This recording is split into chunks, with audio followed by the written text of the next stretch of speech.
I lose my mind. Just take a deep breath.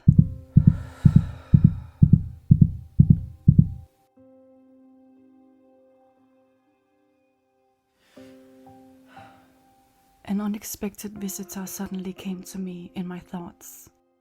I called the visitor irrational anxiety. This kind of anxiety became a big struggle in my mind, like a war I didn't see coming. It made so many normal things seem scary. One of the biggest problems of having anxiety is the feeling of fear, the constant worry, and the racing thoughts.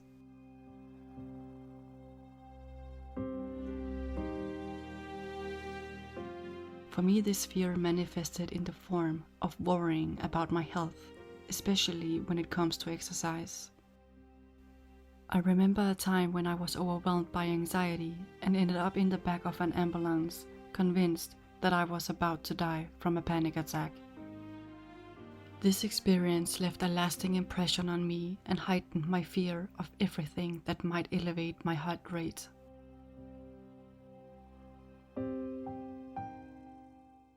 Even now, sometimes the thought of exercising alone or engaging in physical activity triggers a wave of anxiety, as I fear that my heart will betray me.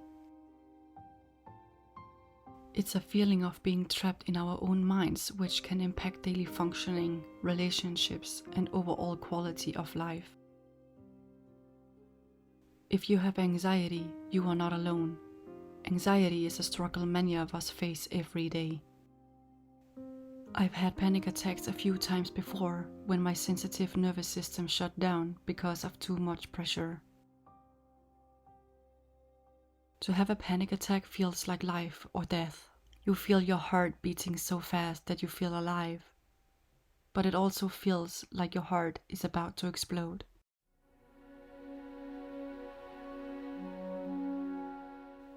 After these experiences, I notice my heart beat more, because my mind remembers the extreme survival mode I was in, which can make me easily anxious. It's important to accept when you have anxiety and to work with it. I had a lot of therapy, which made me learn to invite the irrational anxiety in, to let it stay and learn how to work together with it. But sometimes the visitor still tries to control me. Getting your pulse up through exercise like running strengthens your heart, improves circulation, lowers blood pressure, all of which contribute to better health. But the thought of running alone made me scared of me getting a heart attack at any moment. So I stopped to exercise. But I also know that it's worse if I don't exercise, because then it also affects my mental health. When you go for a run, your body releases endorphins, which can help reduce feelings of anxiety and stress. So it can be a really bad cycle. Deep down, I knew my body required more than the shelter of my comfort zone. It longed for movement, for the freedom that comes with being truly alive. And so, I took the first hesitant steps toward regaining control of my physical and mental well-being.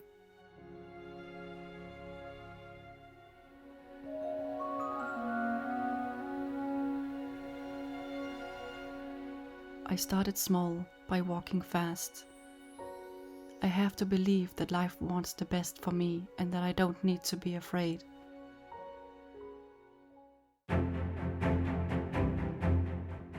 Each time you push yourself a little further, you're proving to yourself that you are capable of overcoming obstacles. And then I started to run. If something will happen, it will happen. We can't stop living life and stay in our comfort zone.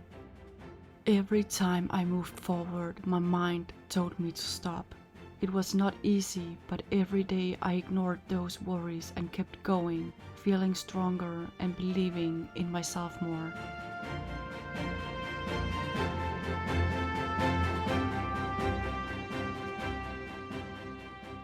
When I overcame my fear, a little feeling of victory tasted sweet.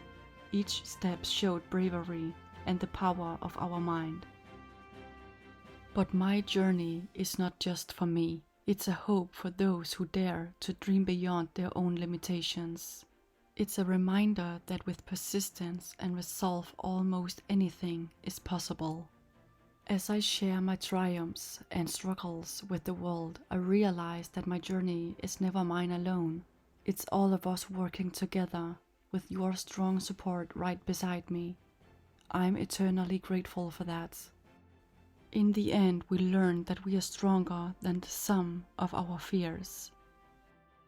We can overcome our limits and change our stories. Join me in exploring ourselves and support each other, because when we are together, we can beat the chances and overcome even the toughest thoughts in our minds. There's no shame in feeling afraid. Just don't allow fear to run the show. I know it's easier said than done, but try your best. It's just really wonderful to get some vitamin D. It's just, I actually forgot how amazing it feels like to get this, to get the sun in your face, you know? Oh, maybe my freckles. Oh, my freckles will pop out soon. I'm like so excited for that. Like freckles all over my face. It's the only way I can look a little tan is when I have my freckles. So in the winter, my freckles are like hiding. It's like they don't even exist. And when it's summer, spring, they pop out. So it's just, yeah, like a real summer face.